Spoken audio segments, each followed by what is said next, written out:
Hello everyone, welcome to 4G अड्डा।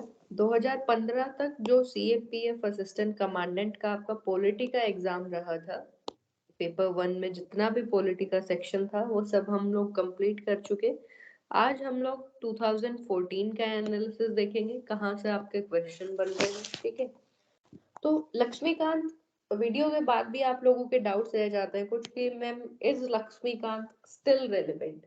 तो हाँ भाई, लक्ष्मीकांत ही रेलेवेंट है आपकी। ठीक है, वहीं से आपको पॉलिटी कवर करना है। आप अगर सोचते हैं कि ल्यूसेंट पढ़ी येलो कवर वाली बुक पॉलिटी के लिए और पॉलिटी हो गया, तो फिर वो पॉलिटी हो ही गया, समझो आपका बेड़ा गर्क हो गया उसमें ना, फिर तो वो चीजें ठीक नहीं होंगी। तो आपको एक प्रॉपर सोर्स फॉलो करना है पॉलिटी के लिए, that is your M Laxmikant की इंडियन पॉलिटी वाली बुक। ठीक है, चलो अब एनालिसिस इसका देख लेते हैं। फर्स्ट क्वेश्चन इज, स्टेटमेंट इसमें दिया हुआ है, the Rajya Sabha is not subject to dissolution and the members enjoy a tenure of 6 years। बिल्कुल सही बात है, राज्यसभा जो है वो परमानेंट हाउस होता है, डिसोल्व नहीं होता। लोकसभा डिसोल्व होता है। ठीक है, तो राज्यसभा एक परमानेंट हाउस है जिसके 1/3 जो मेंबर होते हैं एवरी 2 years में रिटायर होते रहते हैं। चलो, फर्स्ट स्टेटमेंट आपका प्रूव हो गया।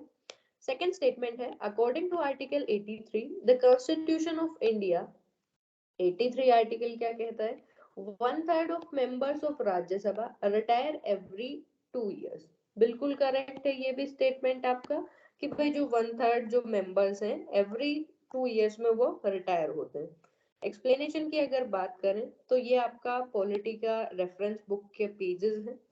राज्यसभा के बारे में बताया है, it is permanent house, not subject to resolution.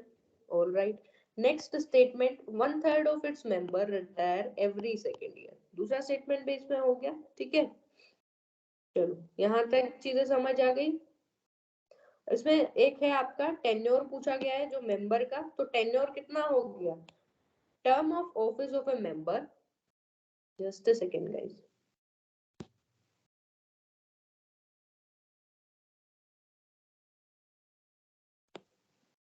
ठीक है, चलो, जो टर्म है वो कितना है? विल बी इसमें टर्म शैल बी 6 years। ठीक है, 6 years इनका टर्म रहता है, यही आपको फर्स्ट स्टेटमेंट में पूछा गया है। चलो नेक्स्ट देख लेते हैं। सेकंड क्वेश्चन है आपका, ये आपको रेफरेंस बुक में मिलेगा पेज नंबर 17.6 और 17.7 पर। ठीक है, तो इसमें पूछा गया है, impeachment procedure is a quasi judicial procedure. बिल्कुल ठीक बात है, हमने डायरेक्ट पॉलिटी में देखा हुआ है ये statement. And the president of India can be impeached only on grounds of violation of constitution, के कॉन्स्टिट्यूशन को अगर वायलेट करते हैं तो उनको इम्पीच किया जा सकता है, सिर्फ एक ये ग्राउंड मेंशन। तो ये भी बिल्कुल करेक्ट स्टेटमेंट हो जाता है। नेक्स्ट है आपका, the impeachment procedure can be initiated in either house of the parliament, कि भाई पार्लियामेंट के लोकसभा और राज्यसभा में किसी भी हाउस में इसको इनिशिएट कर सकते हैं इम्पीचमेंट के प्रोसीजर को।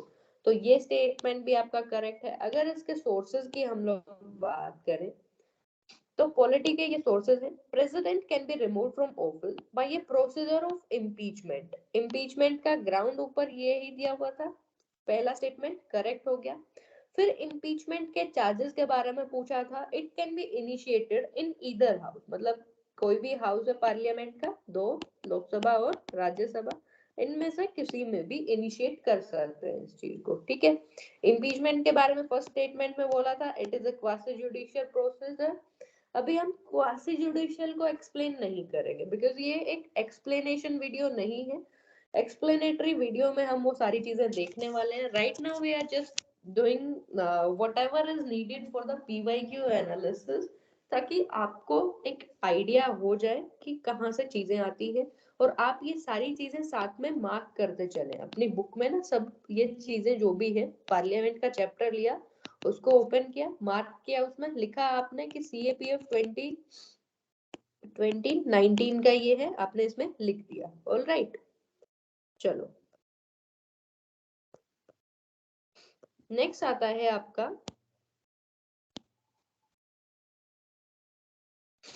विच of the following are true regarding the preamble of the Constitution of India. preamble के बारे में कौन सा स्टेटमेंट इनमें से करेक्ट है, आपसे ये पूछा गया है, ठीक है।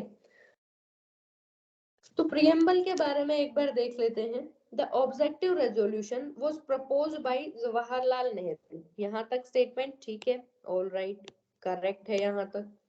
and passed by the constituent assembly which ultimately became the preamble। इसमें ऑब्जेक्टिव्स में यही तो सारी चीजें लिखी हुई थी कि कैसे राइट्स होने हैं, कैसे प्रीएम्बल्स वगैरह जो भी इनकी चीजें अंदर लिखना होता है, वो सारी चीजें ऑब्जेक्टिव रेजोल्यूशन में डिस्क्राइब थी। फर्स्ट स्टेटमेंट आपका हो गया ट्रू, ठीक है, करेक्ट हो गया। Next one is the idea of preamble was borrowed from constitution of USA, कि यूएस के कॉन्स्टिट्यूशन से आइडिया मिला प्रीएम्बल का, ठीक है, ये भी करेक्ट स्टेटमेंट आपका। फिर है the words socialist secular were adopted by 42nd amendment act. अब तीन वर्ड इनकॉर्पोरेट किए गए थे, सोशलिस्ट, सेक्युलर, और तीसरा जो है वो आप लोगों को कमेंट सेक्शन में बताना है कि 42nd अमेंडमेंट एक्ट से कौन से तीन जो वर्ड थे वो इनकलकेट किए गए थे, ठीक है। तो 1 2 3 अगर आप फोर्थ ऑप्शन पर नहीं भी जाते हैं तो भी आप देखेंगे तो फर्स्ट 3 ऑप्शन डायरेक्टली आपको बुक में मिलेंगे। अगर किसी बच्चे को लगता है कि मैम इसका क्या मतलब कहाँ मिलेगा सोर्स, की the preamble incorporates the fundamental rights of the citizen.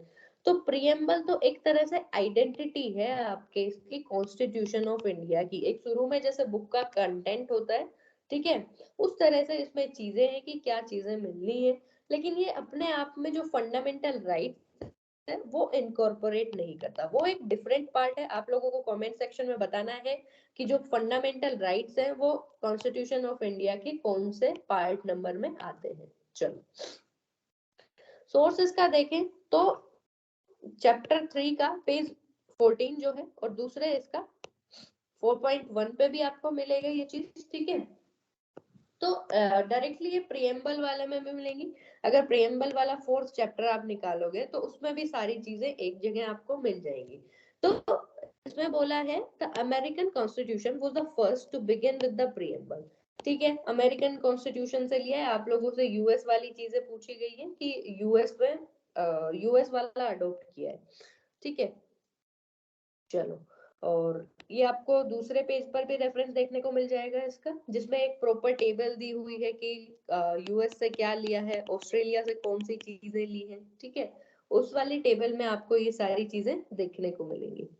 ये यहाँ 19 होना है, ठीक है, कंफ्यूज नहीं होना। 2014 जो ऊपर स्लाइड में लिखा हुआ है ये 19 का एनालिसिस देख रहे हैं हम लोग, ठीक है। ऑलराइट, यहाँ तक हो गया हम लोगों का। प्रीएम्बल के बारे में हम पढ़ चुके, ठीक है। और preamble is based on objective resolution, ठीक है, drafted and moved by Pandit Jawaharlal Nehru. और जो 42nd कॉन्स्टिट्यूशनल अमेंडमेंट एक्ट है उससे ये तीन वर्ड आपके ऐड किए गए हैं। ये तीसरा मैंने यहाँ से हटा दिया, आप लोगों को कमेंट सेक्शन में बताना है कि तीसरा वर्ड क्या था, ठीक है।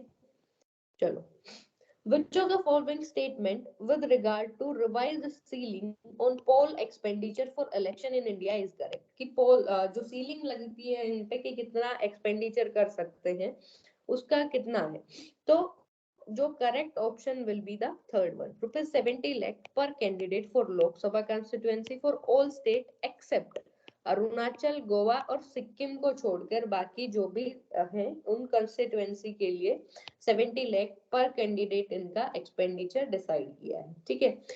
ये आपका जो रेफरेंस इसका मिलेगा ये है आपका चैप्टर नंबर 73 में।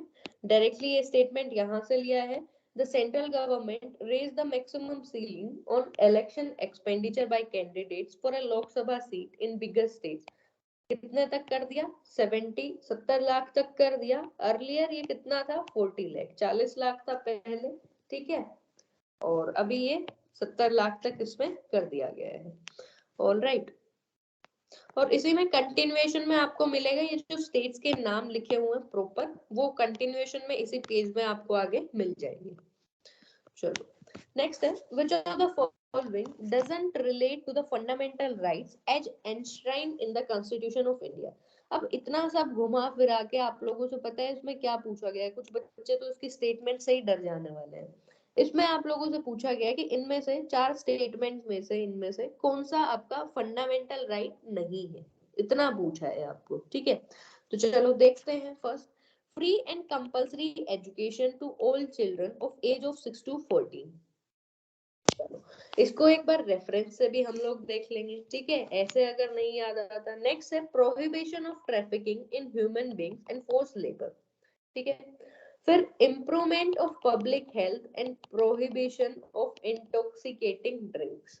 अब ये किसी में नहीं लगा आप लोगों को कि फंडामेंटल राइट है, क्योंकि इतना आप याद कर सकते हो, कहीं तो पढ़ा है। अब कंफ्यूजन आएगा, फंडामेंटल राइट्स डीपीएसपी या फिर ये फंडामेंटल ड्यूटी है। अरे आज ये स्क्रीन को क्या मतलब बार बार ना, चलो कोई बात नहीं। कहाँ गया हमारा question?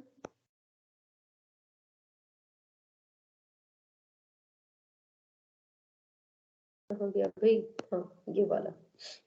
Which of the following doesn't relate to fundamental rights as enshrined in Constitution of India? कि फंडामेंटल राइट से रिलेटेबल कौन सा नहीं है, ठीक है।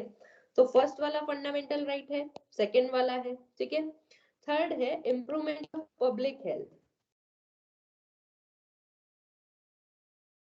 आज नहीं होती लग रही है ना पीवाईक्यू एनालिसिस में भी, इस वजह से तुम लोग बहुत कम देखते हो ना। तुम लोगों को होता है कि पीडीएफ दे दो, पीडीएफ इसलिए नहीं होती, तुम लोग पीडीएफ को ना इकट्ठा पाइल अप करना शुरू कर देते हो। दैट्स व्हाई ये वीडियो वगैरह बनाई जाती है कि एक दो चीजें एक्स्ट्रा कुछ एड ऑन चीजें हो वो भी आपको पता लगे, ठीक है।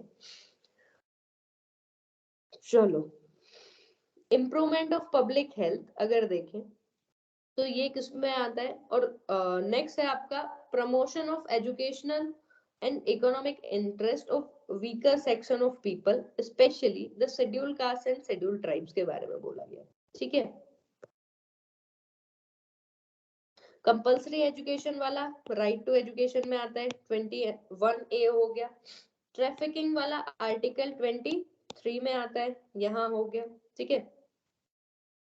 ये दोनों तो हो गए फंडामेंटल राइट्स। अब नेक्स्ट है इम्प्रूवमेंट ऑफ पब्लिक हेल्थ आपका। और नेक्स्ट स्टेटमेंट है prohibit the consumption of intoxicating drink and drugs. तो ये आपके डीपीएसपी में आते हैं, ना कि फंडामेंटल राइट्स में, ठीक है। तो ये दोनों ऑप्शन यहाँ से एलिमिनेट हो गए। नेक्स्ट है इसमें which of the following statement is true। Mainly जो पंचायत वाला चैप्टर है उसमें से ये क्वेश्चन आपका उठाया गया है, ठीक है। द पंचायत, इसमें ट्रू स्टेटमेंट पूछा है। The panchayat statement exist in all states of India except Nagaland, Meghalaya और Mizoram. It also exist in UTs, UTs में भी होती है एक्सेप्ट आपकी दिल्ली में। तो बिल्कुल करेक्ट स्टेटमेंट है फर्स्ट वाला ही आपका। रेफरेंस के लिए अगर इसको देखें 38.18 पेज है। और नेक्स्ट वाले चारों ऑप्शन आपको मिल जाएंगे आपके लक्ष्मीकांत के बुक में। अब इन चारों ऑप्शंस में जो मेन दिक्कत कहाँ आती है वो भी एक बार देख लेते हैं। अगर ये 74th की बात करता है तो आपको कमेंट सेक्शन में बताना है कि जो 74th अमेंडमेंट एक्ट है वो किससे रिलेटेड है। अगर यहाँ 73rd होता तो वो होता आपका पंचायत से रिलेटेड, फिर ये स्टेटमेंट करेक्ट हो जाता। बट अभी ये 74 लिखा है इसलिए ये इनकरेक्ट है। नेक्स्ट है panchayat system is not provided for states having less than 2 million. ऐसा कोई भी रूल नहीं है कि 2 मिलियन कोई ऐसा डिसाइड नहीं किया गया कि उनसे कम होंगे तो नहीं बनेगा। तो एज सच कोई सीलिंग नहीं लगाई हुई। नेक्स्ट है gram panchayat can continue for 3 years from the date of election. अब ये 3 year यहाँ जो लिखा है ये गलत है, 5 year इनका टर्म होता है, ठीक है। तो ये स्टेटमेंट भी आपका इनकरेक्ट हो गया, ठीक है। ये 73rd वाला हो गया। और जो नॉर्थ ईस्टर्न वाले स्टेट हैं उनके लिए मेनली ये जहाँ प्रोविजन इसके पंचायत वाले नहीं होते वहां आपका पीसा एक्ट लेकर आए थे, ठीक है। पीसा एक्ट के बारे में हमने प्रीवियस ईयर के जो क्वेश्चन एनालिसिस वीडियो देखी उनमें वो सारी चीजें हमने देखी है। ठीक है, चलो नेक्स्ट स्लाइड। नेक्स्ट का जो सोर्स है वो आपका जो ऑफिशियल आंसर की है वो है। ठीक है, तो इसको डायरेक्टली पढ़ लो कि यहाँ से चीज आई है, इसको समझने की जरूरत नहीं है, इसको आपको ना तो सर्च करना है, ये लक्ष्मीकांत में तो स्पेशली आपका नहीं मिलेगा। ठीक है, जो भी ऐसे इस तरीके के मिसलेनियस क्वेश्चन होते हैं उनको आपको ये करना होता है कि जितनी भी ये पीवाईक्यू एनालिसिस में आप ये सारे देखोगे ना, तो इनको बस वहां से चीजें याद कर लेनी है, इनमें बहुत ज्यादा डीप स्टडी आपको नहीं करना। नेक्स्ट है consider the following statement about constitutional government. अब कॉन्स्टिट्यूशनल गवर्नमेंट को अगर शॉर्ट फॉर्म में हम समझे तो क्या होता है, एक गवर्नमेंट जो कि विद इन एक लीगल उस पे कंस्ट्रेंट भी होते हैं कुछ, उसके विद इन वो काम करती है। ठीक है, act within set of some legal constraint. ठीक है, it is a form of limited government. ठीक है, कुछ डिफाइंड सेट्स होते हैं उनके अंडर काम करना होता है, तो चीजें लिमिटेड ही होती है। ठीक है, फर्स्ट स्टेटमेंट हो गया। One where constitution is the basis of public authority. अब ये पब्लिक अथॉरिटी किस तरीके से है, we the people of India. अगर प्रियम्बल में भी आप लोगों ने पढ़ा है तो मतलब जो सोर्स है, सोर्स कौन है, पीपल है पावर का। ठीक है, तो ये स्टेटमेंट भी आपका ट्रू हो गया।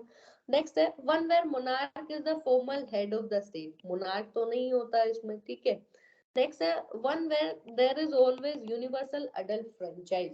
अब यूनिवर्सल अडल्ट फ्रेंचाइज जो है ये कॉन्स्टिट्यूशनल गवर्नमेंट का एक कोई कंपलसरी पार्ट नहीं होता। अगर कॉन्स्टिट्यूशनल का इसको बात करें तो ये मेनली आपका रिप्रेजेंटेटिव डेमोक्रेसी को दिखाता है, ना कि आपकी कॉन्स्टिट्यूशनल गवर्नमेंट को ये डिपिक्ट करता है। ठीक है, तो फोर्थ वाला स्टेटमेंट भी आपका इनकरेक्ट हो गया। अब फोर्थ भी नहीं आएगा, थर्ड भी नहीं आएगा, अब बचे कौन से स्टेटमेंट, 1 और 2। ठीक है, this will be the correct option. Next है अर्बन लोकल बॉडीज के बारे में बात करी है। पॉलिटी का पेज नंबर 39.1, चैप्टर मतलब 39.1, ये ऐसे लिखा होता है कि चैप्टर 39 देखना है आपको, और उसका फर्स्ट पेज, फिफ्थ पेज और सेवेंथ पेज। ठीक है, तो फर्स्ट 74th अमेंडमेंट एक्ट में 3 type of urban local bodies है। म्युनिसिपल कॉर्पोरेशन हो गया, म्युनिसिपैलिटी हो गया, और एक आपका सिटी काउंसिल हो गया। तो ये एग्जैक्टली उसमें लिखा हुआ है, बिल्कुल ट्रू स्टेटमेंट है। हम लोगों से ट्रू स्टेटमेंट ही इसमें पूछा गया है। नेक्स्ट है जो म्युनिसिपल कॉर्पोरेशन होते हैं are established in the cities with population greater than 1 million. ये भी एक क्राइटेरिया दिया हुआ है 1 मिलियन वाला, तो ये स्टेटमेंट भी आपका करेक्ट हो जाता है। फिर है Bombay and Calcutta corporations were the first municipal corporation. लेकिन अब यहाँ यूपीएससी ने तुम लोगों के साथ एक थोड़ा सा छोटा सा खेल कर दिया, ये भी आपका मिल जाएगा, लेकिन आपको ये नाम मिलेंगे। अब कंफ्यूजिंग आपको ये इसलिए लगता है कि नाम तो तीनों पढ़े हैं, ये भी पढ़ा है और मद्रास भी पढ़ा है। अब कंफ्यूज यहाँ हो गए, पहले मद्रास आएगा या पहले बॉम्बे और कैलकाटा आएगा। तो पहले जो आएगा वो है Madras, that is in 1687। After that Bombay और कैलकाटा में आया, दैट इज इन 1726। तो थर्ड स्टेटमेंट यहाँ से आपका हो गया इनकरेक्ट। अगर थर्ड इनकरेक्ट होता है, दो ऑप्शन एलिमिनेट हो गए, कहते हैं आपके पास दो। तो आपने ऊपर देखा फर्स्ट और सेकंड करेक्ट है, तो first will be the correct answer. Source के लिए आप चैप्टर नंबर 39 इसका रेफर करेंगे। Next one is which of the following statement are correct regarding the election of president of India. अब प्रेसिडेंट के इलेक्शन किस तरीके से होते हैं, he is elected indirectly. India के रेफरेंस की बात हुई है, बिल्कुल सही बात है, इनडायरेक्टली इलेक्ट होते हैं, हम तो नहीं जाते ना उधर वोट करने। एक प्रॉपर इलेक्टोरल कॉलेज कंस्टिट्यूट होता है इस चीज के लिए, और वो लोग उसमें वोट करते हैं। ठीक है, तो फर्स्ट स्टेटमेंट 17.1 पर आपको मिलेगा, बिल्कुल करेक्ट है। नेक्स्ट है he is elected through an electoral college consisting of all elected MPs and MLAs। जो भी MPs हैं मेंबर ऑफ पार्लियामेंट है, MLAs हो गए मेंबर ऑफ लेजिस्लेटिव असेंबलीज, और उसमें भी इलेक्टेड बोला गया है आपको। ठीक है, चलो ये एक स्टेटमेंट भी आपका हो गया करेक्ट है। अब ऊपर हम लोगों ने पढ़ लिया कि इनडायरेक्टली इलेक्टेड है, तो डायरेक्टली तो क्यों ही होंगे। ठीक है, तो ये स्टेटमेंट इनकरेक्ट। अब इससे देखते हैं कि थर्ड वाला से कोई रेफरेंस निकलता है क्या। तो थर्ड वाला अगर ऑप्शन में लगाया तो फोर्थ ऑप्शन आपका हो गया रॉन्ग। ठीक है, यहीं तक पहुंचे हम लोग। अब रह गए हमारे पास फिर से 3। अब हमें पता है फर्स्ट और सेकंड तो आना ही आना है, ठीक है, तो फोर्थ भी एलिमिनेट हो गया जिसमें सेकंड लिखा ही नहीं हुआ। अब बच गए हम लोगों के पास 2। ये इसी तरीके से आपको एग्जाम में करना होता है जहां आप कंफ्यूज हो जाते हो, ठीक है। फिर आया member of legislative council have no right, member of legislative council have no right to vote in presidential election। अब बिल्कुल सही बात है, लेजिस्लेटिव काउंसिल का क्या है, स्टेट लेजिस्लेटिव असेंबली होती है, स्टेट लेजिस्लेटिव काउंसिल। अब ऐसा कोई रूल तो है नहीं कि इंडिया में सारे स्टेट्स के पास ये दोनों हो, ठीक है, ये वाला बहुत ही कम स्टेट्स में मिलता है, एसएलसी जो है आपका, ठीक है।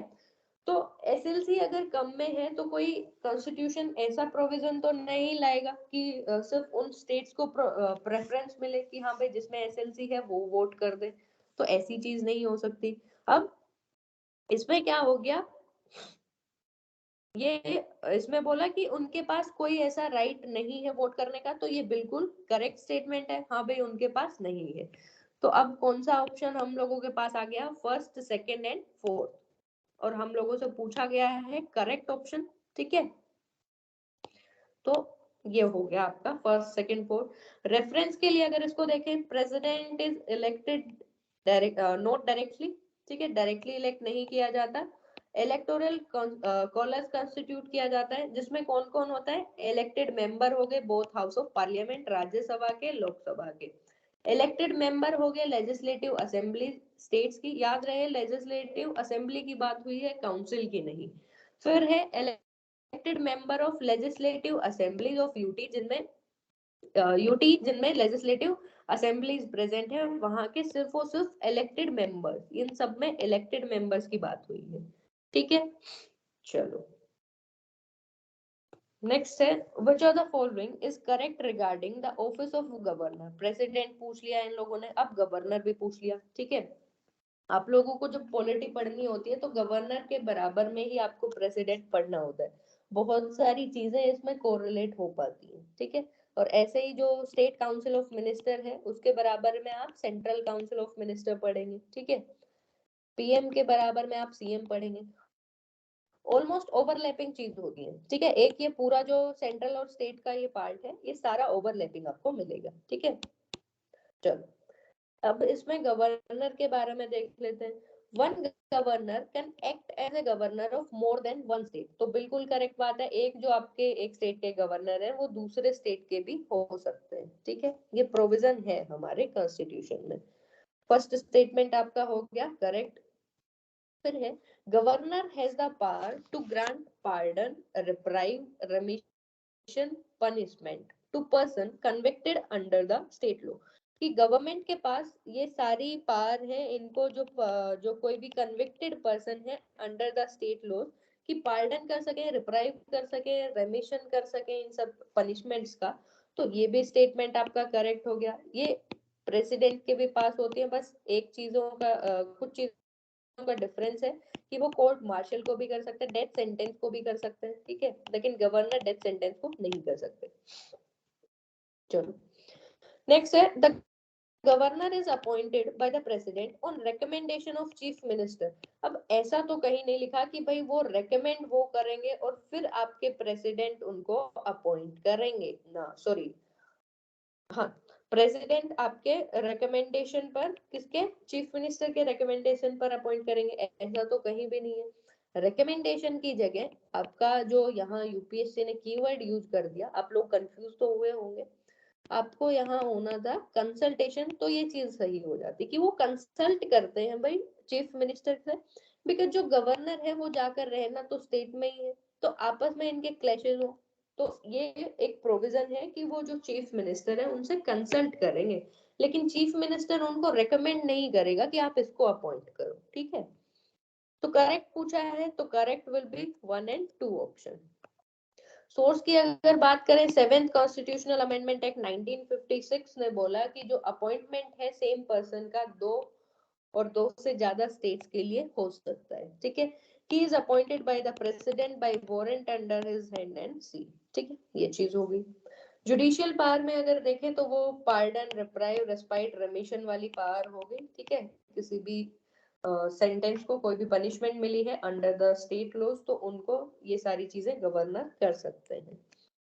Moving to the next question, which of the following are related to right to equality under the provision of article 14 to 18। अब ये 14 to 18 हो गया राइट टू इक्वलिटी, ठीक है। तो इनके अंडर कौन कौन सी चीजें आपको मिलती हैं? फर्स्ट है prohibition of discrimination on grounds of religion, race, caste, sex and place of birth. ये स्लाइड ना आज नहीं रुकने वाली।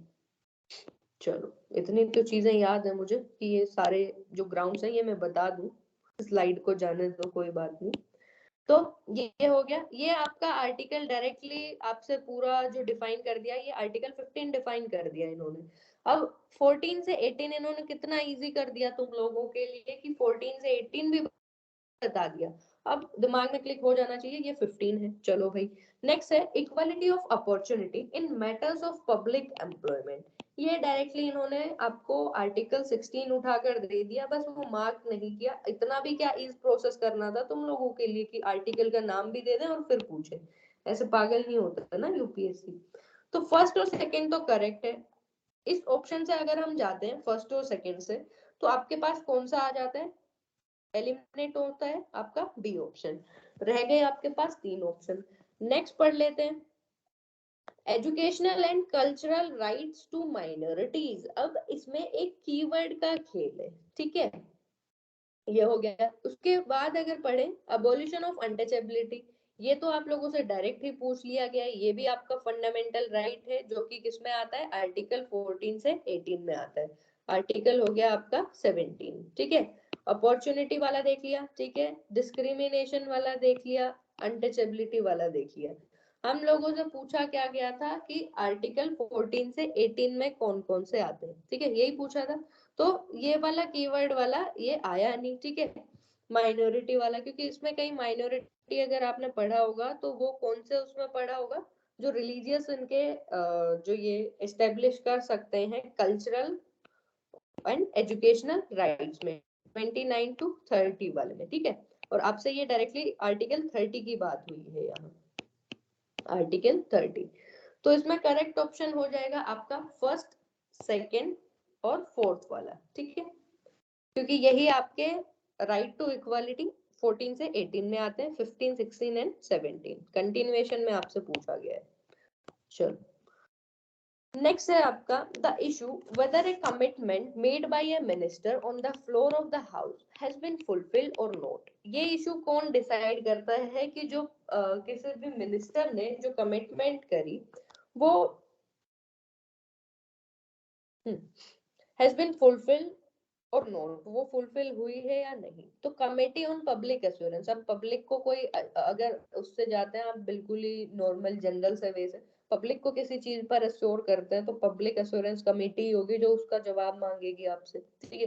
बट अगर इसकी टू द पॉइंट बात करें तो चैप्टर 23 का पेज नंबर 16, उसमें आपको देखने को मिलेगा committee on government assurance, committee examine the assurance promises and ये सारा जो फ्लोर टेस्ट वाली ये सारी चीजें कि कोई उन्होंने बोला है वो चीज करी या नहीं करी किसी भी मिनिस्टर ने, ठीक है।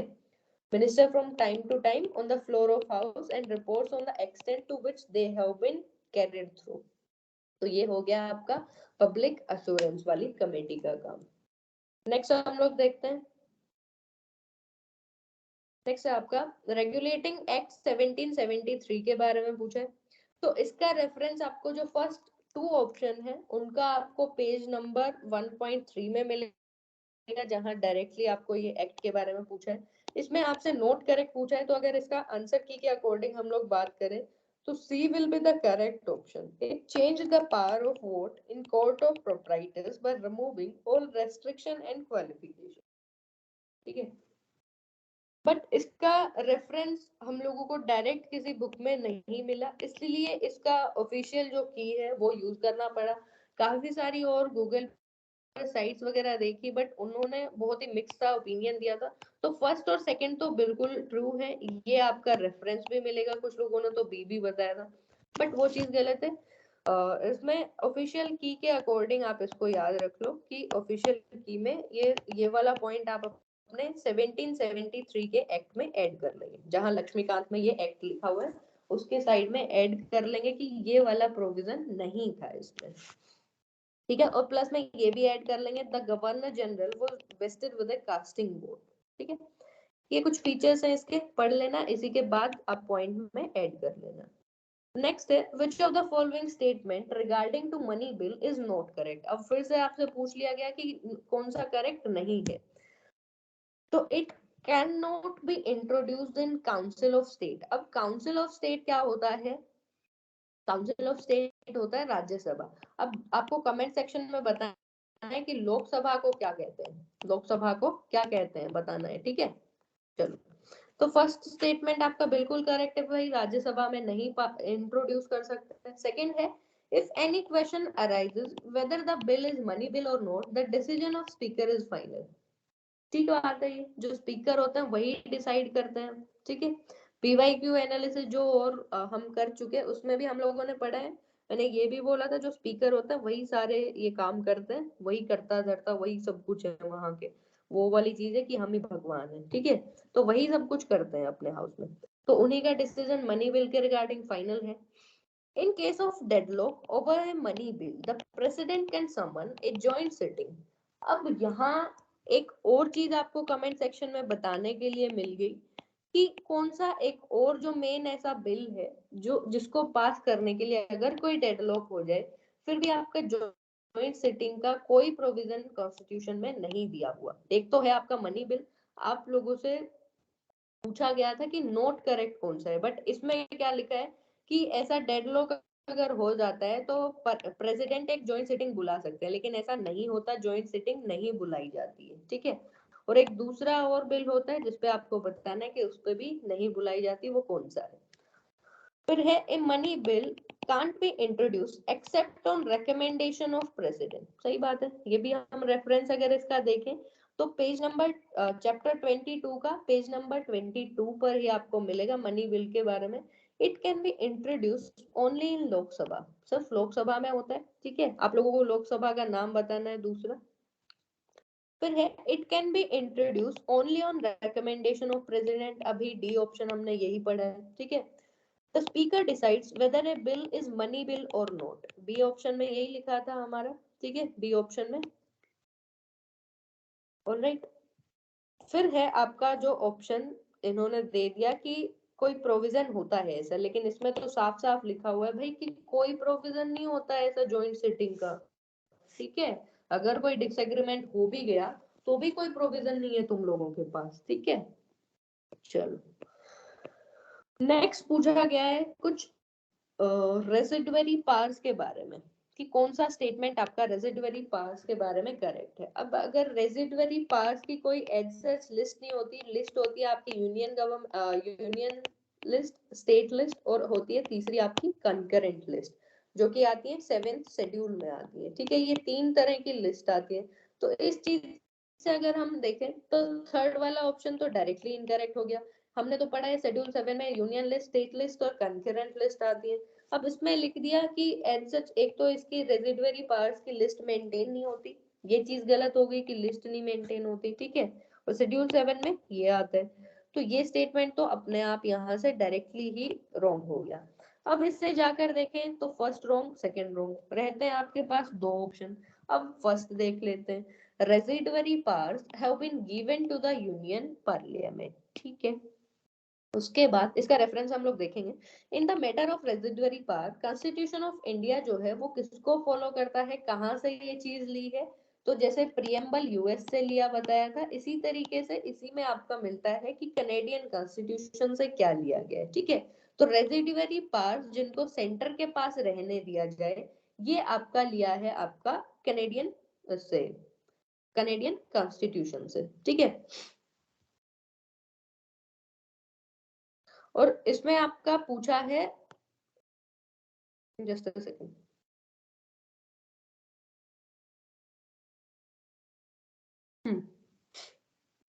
तो थर्ड वाला ऑप्शन हम लोगों ने देख लिया।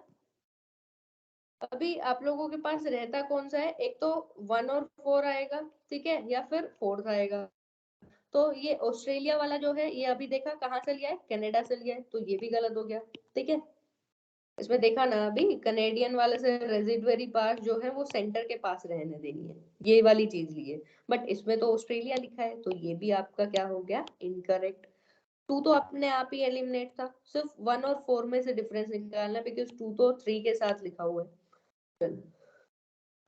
तो फर्स्ट वाला आपको पता लग गया करेक्ट है। अब फर्स्ट वाला पता लगने के बाद फोर्थ अपने आप करेक्ट हो जाता है, क्योंकि हम तो श्योर हैं फर्स्ट वाला करेक्ट है। फोर्थ वाला और देख लेते हैं।